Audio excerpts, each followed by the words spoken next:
The New Living Translation Bible's manipulation. How the heathen or Gentiles included themselves in the New Testament.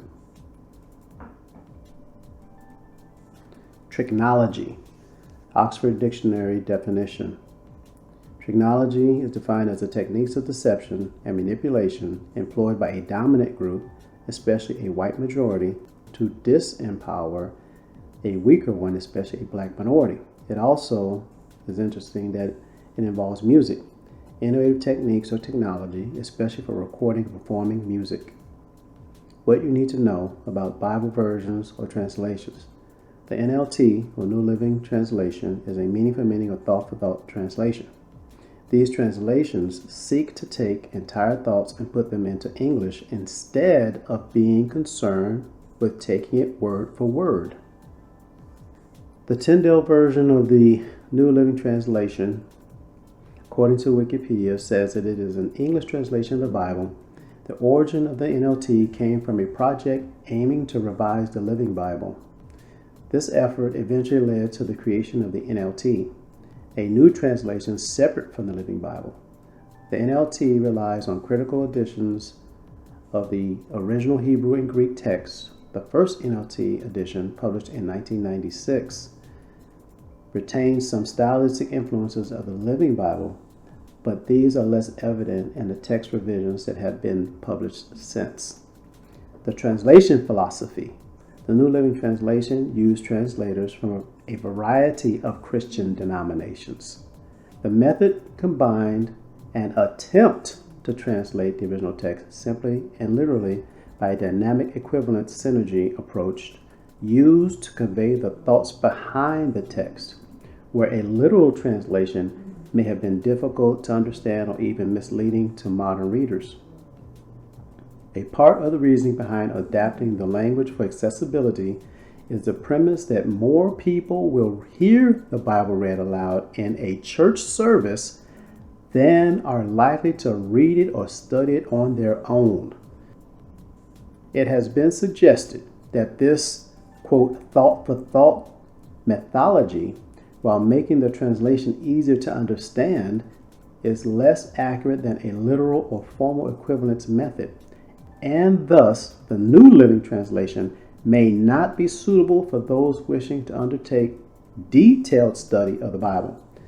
And the reference for that is Ron Rhodes in 2009.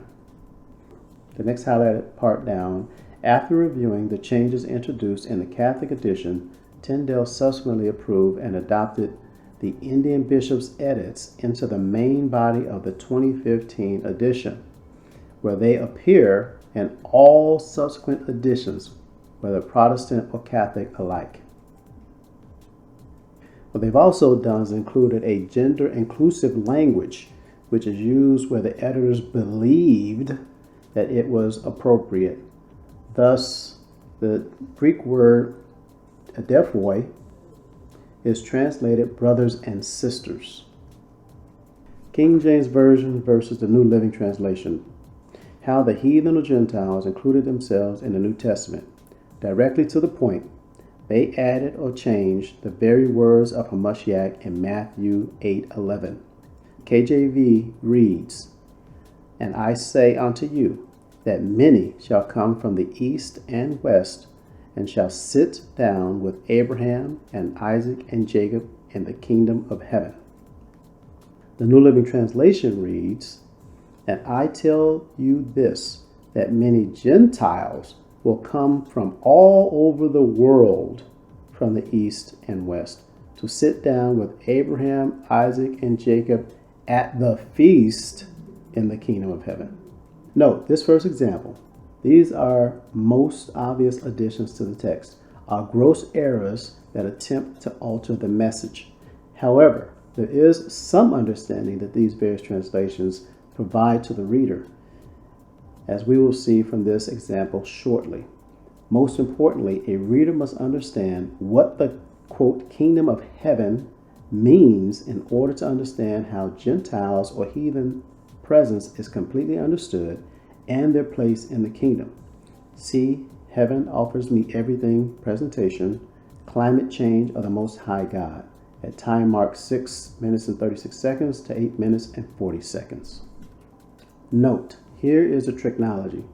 Even this translation shows that the text interprets itself in verse 12. Quote, but many Israelites, those of whom the kingdom is prepared, end quote, of the NLT, are the, quote, children of the kingdom, end quote, in the KJV, meaning that the kingdom is for the Israelites. And yes, the unrepentant of the Israelites will be punished for their disobedience to the laws, statutes, and commandments, and be cast out into utter darkness. Even these 90 so-called scholars know that the kingdom of heaven is for the Israelites, not the Gentiles, which causes a contradiction here. Changing the words of the Hamashiach is blasphemous. Blasphemous is defined as sacrilegious against the Most High or sacred things or profane. Its origin means evil speaking, and sacrilegious means a violation or misuse of what is regarded as sacred. And its origin means stealer of sacred things or to take possession of. The warning from Hamashiach, Revelation 22, verses 18 to 19. For I testify unto every man that heareth the words of the prophecy of this book. If any man shall add unto these things, the Most High shall add unto him the plagues that are written in this book. And if any man shall take away from the words of the book of this prophecy, the Most High shall take away his part out of the book of life, and out of the holy city, and from the things which are written in this book. Here are some examples of additions, and in this case, omissions in the New Living Translation as opposed to the KJV. Matthew 18 and 11 says, for the Son of Man is come to save that which was lost. This scripture is entirely omitted. Mark 9 and 44, where their worm dieth not, and the fire is not quenched. This scripture is also omitted. Acts 8:37, speaking to the Ethiopian eunuch, and Philip said, if thou believest with all thine heart or mind, thou mayest. And he answered and said, I believe that Yahawashi Hamashiach is the Son of the Most High. This verse was omitted. Matthew 5 and 44. But I say unto you, love your enemies, bless them that curse you, do good to them that hate you, and pray for them which despitefully use and persecute you. In the NLT it states, but I say, love your enemies, pray for those who persecute you. Mark 7 and 19.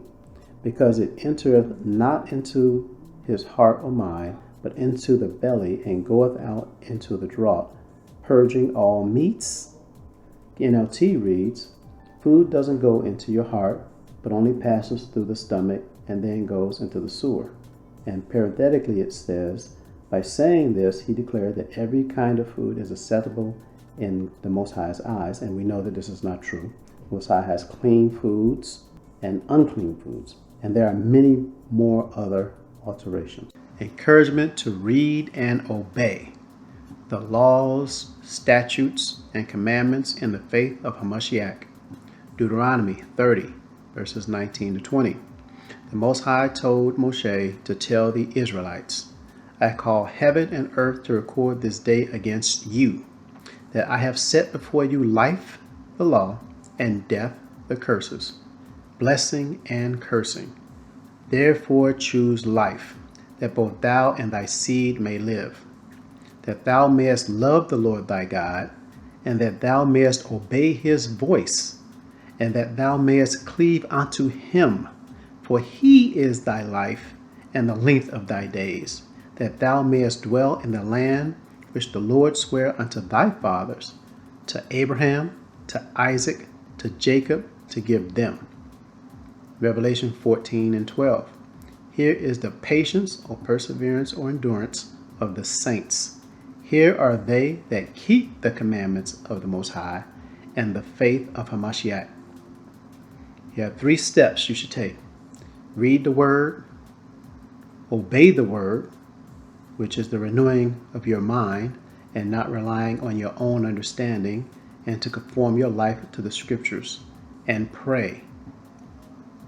Pray for forgiveness, mercy, obedience, redemption, and salvation.